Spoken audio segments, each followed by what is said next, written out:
Okay, everybody. Through the joys of modern technology, all you have to do is push play on part 2, and it's like I was never gone, right? There's no interruption there for you. Where in the reality, I've been detained for nearly 5 hours by a ridiculous case of mistaken identity that took far too many police officers and far too much of my life to sort out. What a ridiculous afternoon in West Van. My name is Jeff. So thank you for that, idiot West Van PD. Always a pleasure to deal with you guys. So we're back. I don't even remember what the hell I was talking about before that happened, so it's going to take me a few minutes to get my shit together. I did want to say thank you to the lovely ladies I met on the way over there. I hope to see you again soon. No, I'm kidding. You were both wonderful. It was really nice to meet you. Thank you for engaging and being interested in the show. I don't remember either of your names because I'm a jackass. I do remember little Aura's name, of course. Wonderful, beautiful child, and absolutely the highlight of my weekend to meet the three of you. So thank you for that. Please keep listening and go over to Anchor.fm. Start recording your segments and be a part of the show every day if you want to, as much as you want to, and talk about anything you want. I've always said from the beginning of this that I would much rather listen to you guys than listen to myself for a half an hour every day, babbling on about the same crap I always do. So I'm going to try to get it together, try to remember where I left off at 1 o'clock this afternoon. I'll play you guys a song while I do that. One of the contenders to be the new opening music for the show for the month of August. This is called It Breaks Me Down.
In case you didn't get it, that was called It Brings Me Down.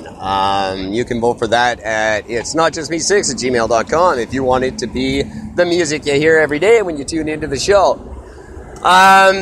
So this weekend, the Center of Gravity Festival going on up there in Kelowna, and shock of all shocks, teenage girl dropped dead at the festival. They're not saying what caused her medical distress. Well, it's Kelowna. She didn't choke on a ham sandwich, I'll tell you that much. Now, is anyone surprised? People are saying they're shocked and appalled. Shocked and appalled were the words used that a young girl died in Kelowna at a ridiculous music festival with Ice Cube headlining and presented by Monster Energy drinks, and people are shocked and appalled that young people are doing drugs at this thing with Skrillex and Ice Cube thing. That's all I can call it, a thing. I'm not a fan of festivals. It's just an excuse to be dirty and high for 3 days. That's all it is. Very few people even care that bands are playing. I remember Mountain Music Fest when it was in its heyday. Nobody gave a crap that there was music at Mountain Music Fest. The Merritt Mountain Music Festival, nobody gave a crap that there was music there. It was an excuse to be dirty and high for 3 days. And that's still what they are. They're very expensive excuses to be dirty and high. And people die every time. Especially in Kelowna. Come on. You can't skip a stone in Kelowna without accidentally getting high. That's just what happens in that town. It is nothing but drugs and a nice lake. That's all there is there.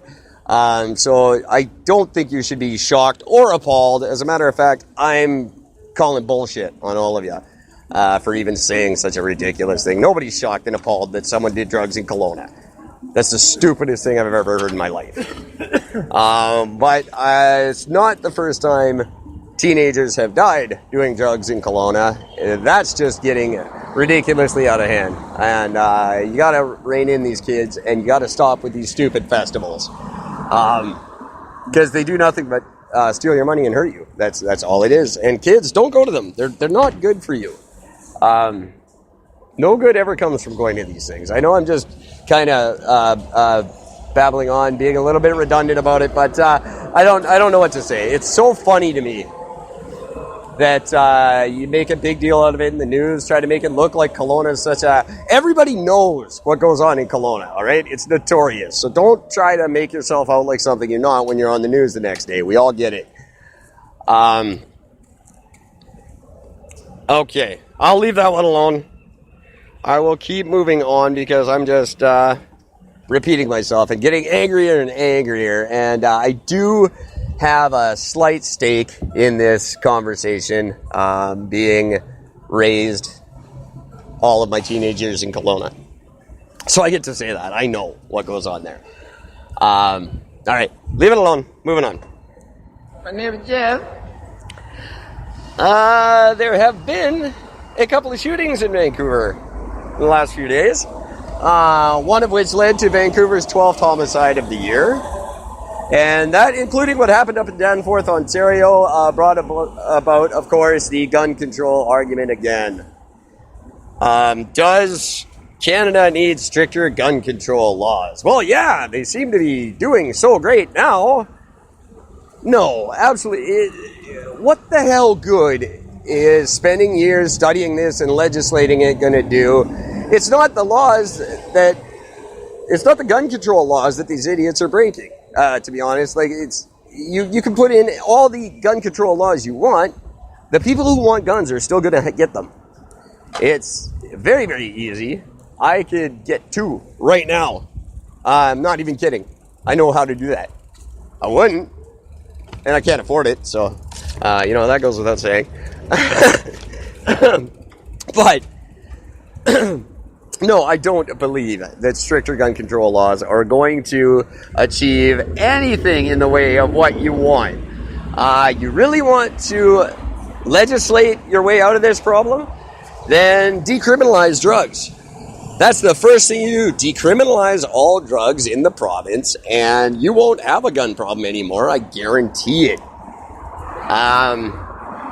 And if you want to help fund my mayoral campaign for 2019, I will, on a municipal level, do as much as I can to make that happen. And then that puts me right in line to run for premier one of these days. And goddamn, I'm serious. I will run for premier of the province if someone will help me financially with that. But no, it's another form of prohibition. And we all know what prohibition does for us. Virtually nothing. Absolutely useless. And it would be studied and studied and studied to death. It's going to cost us millions of dollars and be absolutely, completely ineffective. So, no, we do not need stricter gun control laws. We need better drug laws. And that is just the bottom line. And yes, I am standing on Hastings Street in Vancouver as I talk about this. I'm sure there's some opinionated people around here. Unfortunately, not all of them are big fans of being recorded in public. Funny enough. On that note, don't let Justin run away with this one, because he's going to make it an election thing, and it doesn't even need to be. The conversation should stop now. Justin, don't throw your opinion in on this one. We don't need it. All right, I'm going to leave that alone. I don't know what the hell else I'm going to talk about. Obviously, the Trump situation is heating up down there. It's absolutely wonderful. Everything he said 2 years ago didn't happen. It's now coming to light. It did happen. And of course, his lawyer recorded. And of course, it would be far more newsworthy if a celebrity's lawyer didn't secretly tape them. It's just not even news anymore. That's just what lawyers are expected to do. And Trump, now he's throwing his son under the bus. He's throwing his wife under the bus again. Everyone he can. Trump just walks around singing this all day. Can't touch this. That is his theme song. And it is going to be hilarious to watch his downfall over the next few months. He's going to go down harder than Nixon, without a doubt. And I, for one, am looking forward to it. I don't talk about him on the show because it's none of our business. I don't give a crap. He's not our president. And as long as he leaves NAFTA alone, then I got no problem with the guy. But it is very entertaining to watch him just falling in disgrace a little more every day. I absolutely love it. And I would love it if Justin, you will win my respect for the rest of your life. And mine, which is probably going to be significantly shorter, but you will have nothing but respect for me if, while he's on his way down, you just give him one good shot in the pills. Just one big F you to the Trump from JT. That would be absolute, and then this would be your song forever, and I would sing it for you. I believe I can fly. I believe. Please, Justin, do this for me, and I will vote Liberal until the day I die. Just one good shot in Trump's pills, and I'll love you forever. That's really all the babbling I have to do for tonight. I know it's kind of a crap episode, but I wasn't planning on being interrupted for 5 hours. So thank you to the West Van PD for wrecking my goddamn podcast. I've been dealing with you for years, and you suck. I'm sorry. I'm gonna call a spade right here on the air. You're terrible people. You've never done any good in my life at all, and I've dealt with you many, many times. Look back at your records. You will remember. I'm going to be back tomorrow night with Gord, tuning in from Milton, Ontario, and telling us all the good things that are going on there. We are going to discuss Doug Ford and all his ridiculousness. This fight with the Toronto City Council, that he's picking up the fight that his brother started, and it's just such a ridiculous thing to get involved in. So we're going to get Gord from Ontario with his regular segment, Gord on Ford, and I think it's been enough time now that we can start picking him apart again. So I'm looking forward to that. I'm also trying to get him on the podcast. Easier said than done, but we're going to try. So to the ladies I met today, I look forward to talking to you soon. To everybody else, I'll be back doing this again in roughly 23 hours. Until then, take care of each other.